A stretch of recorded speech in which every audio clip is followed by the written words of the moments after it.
ಮಾಡಿ ಅಲ್ಲೊಂದು ಕಣಿವೆ ಇದೆ ಅಂತ, ಕಣಿವೆ ಸಿದ್ದಗಿರಿ ಅಂತ, ಸಿದ್ಧಾರೂಢರಿಗೆ ಆರೂಢ ಜ್ಯೋತಿ ಶಕ್ತಿ ಬಂದಂತಹ ಜಾಗ, ಅಗ್ನಿ ಸ್ವರೂಪ.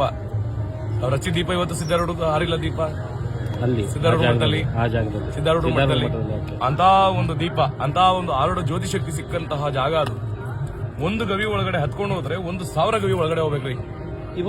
ಇವತ್ತು ಇದೆ, ಸ್ಟಿಲ್ ಇದೆ. ಮತ್ತೆ 1.5 ಕಿಲೋಮೀಟರ್ ಬೆಟ್ಟ ಮೇಲಿದೆ. ಆ ಬೆಟ್ಟದ ಮೇಲೆ ದೀಪ ಹಚ್ಚೋದ್ರಿ. 5 ಕಂಬಗಳ ದೀಪ ಇದೆ, 5 ಲೈನ್ ಕಂಬ ಇದೆ. ಆ ಒಂದು ಕಂಬದ ಮೇಲೆ ದೀಪ ಹಚ್ಚಿದ್ರೆ ಕೆಳಗಡೆ ಸಿದ್ದೇಶ್ವರ ಅಂದ್ರೆ ಕಣಿವೆ ಲಿಂಗದ ಮೇಲೆ, ಮತ್ತೆ ಕಣಿವೆ ದುರ್ಗಾ ಪರಮೇಶ್ವರಿ ಇಬ್ರು ಮುಖದ ಮೇಲೂ ಬೆಳಕು ಬರುತ್ತ್ರಿ. ಅಲ್ಲೊಚ್ಚಿ ದೀಪದ ಬೆಳಕು ಇಲ್ಲಿ ಬರುತ್ತೆ ನೋಡ್ರಿ. ಇವತ್ತಿಗೂ